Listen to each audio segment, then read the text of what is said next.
Hello दोस्तों, ये Z dynasty season 2 का आज के दिन का तीसरा एपिसोड होने वाला है। आई होप आप सारे दोस्तों ने इसके पिछले दोनों एपिसोड को अच्छे से एंजॉय किया होगा। तो जैसा कि हमने पिछले एपिसोड में देखा था कि गूस्ट किंग ज़ियाओ फेंग की मुलाकात डीमन किंग रैनवेंग के साथ हो जाती है, जहां पर रैनवेंग उसे बताता है कि एक अफवाह फैली हुई है जो कि ट्रेजर सिटी के रिलेटेड है। वो बताता है कि ये ट्रेजर काउंटी सिटी हमें वेस्टर्न स्वार्प में मिलेगी, इसलिए क्या तुम इसके लिए जाने के लिए तैयार हो ताकि हम इसकी खोज कर सके, जिस पर ज़ियाओ फेंग वहां जाने के लिए तैयार हो गया था। दूसरी तरफ किंग सेक्ट भी अपने डिसाइपल्स को तैयार कर रहा था और वो लोग बता रहे थे कि हमारे साथ यूने इमोर्टल सेक्ट और बाकी इमोर्टल सेक्ट के लोग भी इसी ही काउंटी सिटी में जाएंगे ताकि हम वहां पर उस ट्रेजर को खोज सकें। तो इस एपिसोड की शुरुआत में हमें किंग सेक्ट को दिखाया जाता है, जहां पर हम अंदर मास्टर को देखते हैं जो कि अपनी पुरानी माजी की यादों को याद कर रहा था। वो याद कर रहा था कि उसने किस तरह से अपनी 1000 स्वॉर्ड टेक्निक को यूज करके अपने रास्ते में आने वाले सारे के सारे वॉरियर्स को एक ही झड़प में मार गिरा दिया करता था।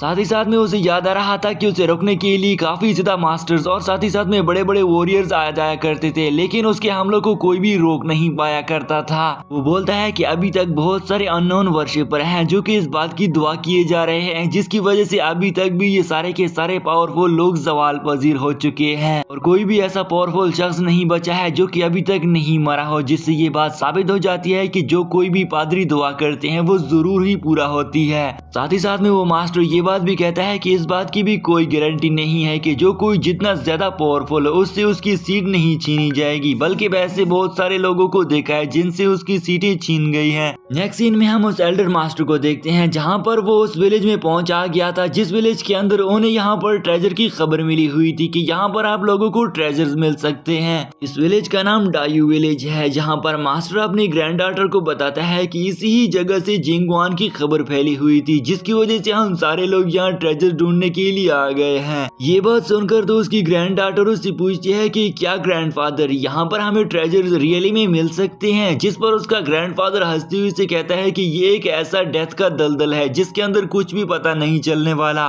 क्योंकि ये जगह हजारों लोगों में से यूनिक जगह है। साथ ही साथ में यहाँ पर काफी ज्यादा डेंजरस चीजें भी पाई जाती हैं, जिससे ये कहना बहुत ही ज्यादा मुश्किल है कि हाँ सच में यहाँ से हम ट्रेजर लेकर जा सकते हैं। देखते ही देखते यहाँ पर उस ट्रेजर को हासिल करने वाले लोगों पर हमला हो गया था, जिनमें से यूने इमोर्टल सेक्ट के लोग शामिल होते हैं। ग्रैंडफादर अपनी बच्ची को बताता है कि यहाँ पर हर तरफ खजाने को हासिल करने के लिए गैर मुल्की लोग आए हुए हैं, जिनका अज़्म है कि वो इस खजाने को जरूर अपने साथ लेकर जाएंगे। लेकिन साथ में वो मास्टर से ये भी बताता है कि अभी तक ये ट्रेजर अभी तक पैदा भी नहीं हुआ है, लेकिन बहुत सारे फोर्सेस इसे हासिल करने के लिए बेताब हैं। देखते ही देखते वहाँ पर मौजूद अच्छी ताकतों पर इवल ताकतों ने हमला कर दिया था और यहाँ पर ग्रैंडफादर भी यही बात बता रहे थे कि यहाँ पर मौजूद टू टाइप्स के बैटल्स हो रहे हैं। देखते ही देखते वहाँ मौजूद यूने इमोर्टल सेक्ट ने इवल पावर को खत्म करना शुरू कर दिया था और वो जो कोई भी उनके सामने आ रहा था वो उसे मार गिरा देते थे। और तभी वहाँ पर देखते ही देखते यूने इमोर्टल सेक्ट के लोगों के आते ही तो इवल सेक्ट के लोगों को खत्म कर देते हैं और जो कोई भी बचे हुए थे वो भी डर के मारे वहाँ से पीठ के बल भाग जाते हैं।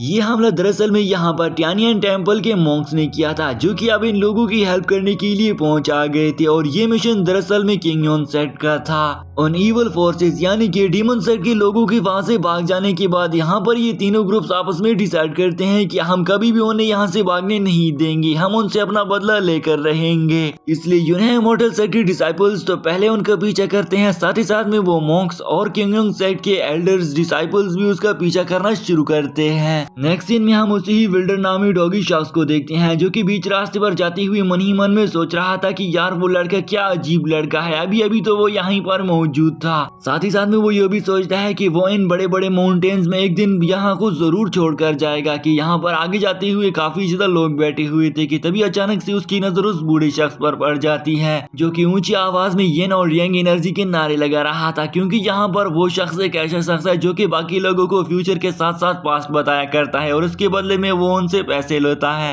वहाँ गुजरते हुए लोगों को वो नारे लगाते हुए कहता था कि एक ही थैली से बस तुम्हारा काम हो जाएगा, हम आप लोगों को फ्यूचर के साथ साथ आपका पास्ट भी बता देंगे, बस आप लोगों को हम पर विश्वास करना होगा। इस मास्टर का नाम ज़ूशियान है और इसके पास सच में ऐसी पावर्स हैं जिनका वो यूज करके पास्ट के साथ साथ आपको फ्यूचर भी बता सकता है, क्योंकि सीजन 1 में इसने ज़ियाओ फेंग को इसका पास्ट बताया था। पहले तो ज़ियाओ फेंग को इस शख्स पर बिल्कुल भी यकीन नहीं आ रहा था, मगर तभी जब इसने इसका पास्ट सही बताया था तो ज़ियाओ फेंग को भी इस पर यकीन आ गया था और आगे बिल्कुल वैसा ही हुआ जैसे कि इसने जियाफान को इसका फ्यूचर बताया था। तभी यहाँ पर फाइनली वो विल डॉगी भी पहुंचा गया था, जो कि वहाँ पर उन्हें चीटर बोलने के साथ साथ एक डॉग की तरह भौंककर वहाँ से चला जाता है, जिस पर उस लड़की को तो काफी गुस्सा आ गया था। पर तभी यहाँ पर अचानक से हम देखते हैं कि चैंग चैंग हाल के हाल मास्टर यांगजी का वहाँ पर आर्डर आ जाता है कि जो कोई भी यहाँ पर मौजूद है उसे यहाँ से निकाल दिया जाए। जैसे ही उन लोगों ने वहाँ पर हुक्म जारी कर दिया तो तभी यहाँ पर वहाँ के कुछ बासी लोग उसके सामने आकर उसे कहते हैं कि तुम सारे लोग धोखेबाज लोग हो, तुम लोगों को धोखा देते हो।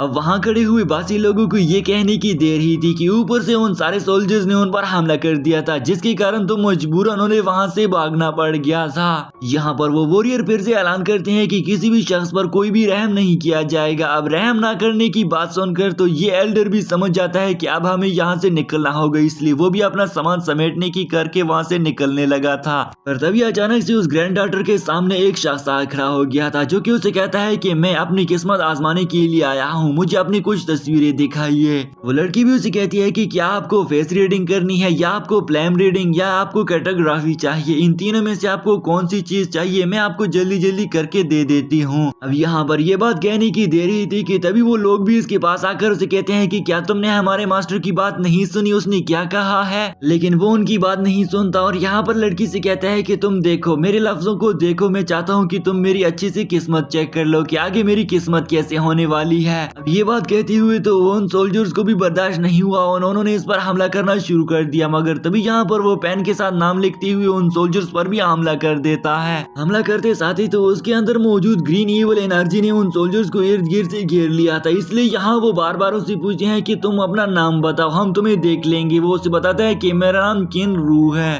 किन रू का नाम सुनते ही तो उन्होंने वैसे पहचान लिया था कि ये कितना बड़ा वॉरियर है, जिसे सुनते साथ ही तो वो वहाँ से भाग चले जाते हैं। यहाँ पर किन रू अपनी किस्मत को आजमाने के लिए उस लड़की के लिए उसने कुछ शब्द लिख दिए थे, जिस पर वो लड़की भी उसे जवाब देती है कि तुमने ये जो कुछ लिखा है ये डबल पावर है फायर टू यांग। यहाँ पर वो लड़की उसे ये भी कहती है कि तुमने बीच में जो लफ्ज लिखा है इसका तो कोई खास मकसद ही नहीं है, लेकिन चलो मैं अपनी किस्मत आजमा कर तुम्हें कुछ अच्छा और यूनिक करके दिखाती हूँ। जो कहते साथ ही वो वहाँ पर अपने 6 कॉइन को उछालते हुए उसे उसकी किस्मत का सिक्का दिखाना शुरू करती है और वो उसे बताती है कि तुम खुशकिस्मत हो, तुम अगर दलदल की सरजमी पर जाओगे तो तुम वहाँ पर महफूज रहोगे। अब ये सुनते साथ ही तो वो शख्स किन वू भी उसे कहता है कि ठीक है, आपका बहुत बहुत शुक्रिया, मैं आपका शुक्रगुजार रहूंगा कि आपने मेरे लिए मेरा किस्मत प्रेडिक्ट कर दिया। अब जैसे ही वो उसका शुक्रिया अदा करके वहाँ से जाने लगा, मगर तभी यहाँ पर वो एल्डर से कहता है कि तुम्हें अब मेरा शुक्राना भी तो देना पड़ेगा, इसलिए यहाँ पर वो उसे 20 कॉइन्स भी दे देता है।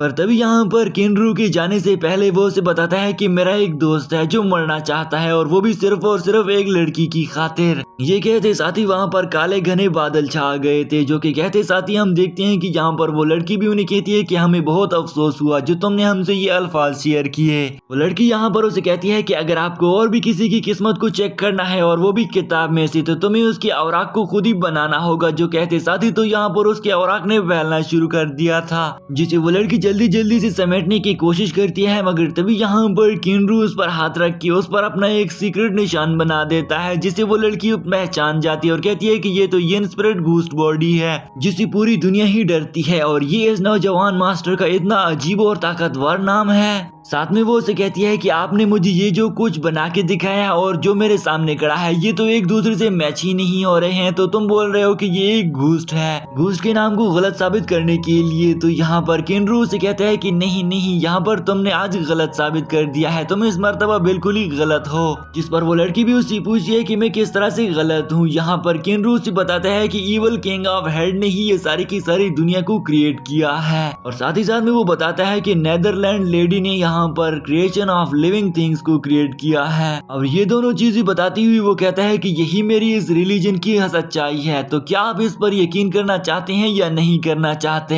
जिस पर घोस्ट किंग जियाफान उसे जवाब देता है कि तुम एक जहरीले नौजवान मास्टर हो। ये सुनते साथ ही तो वहाँ मौजूद एनर्जी और भी ज्यादा तेजी से फ्लो करने लग गई थी। साथ ही साथ में यहाँ पर घोस्ट किंग जियाफान पर भी ब्लड एनर्जी भारी पड़ने लग गई थी और दूसरी तरफ उसके ऊपर भी अपनी पॉइजन एनर्जी काबू करना शुरू कर देती है। मगर तभी यहाँ पर वो एल्डर मास्टर उन्हें शांत कराता है और उन्हें कहता है कि बस तुम कंटिन्यू रखो। एल्डर मास्टर की ये बात कहते साथ ही तो यहाँ अब सारे काले बादल भी झड़ चुके थे और इसी के साथ ही दोस्तों ये पार्ट भी यहीं पर एंड हो जाता है। आई होप आप सारे दोस्तों को जेड डायनेस्टी सीजन 2 का पार्ट 3 अच्छा लगा होगा, इसलिए जल्दी से हमारे इस चैनल को सब्सक्राइब कर देना ताकि मैं आपके लिए इसकी आगे की एपिसोड को जल्दी से एक्सप्लेन कर सकूं।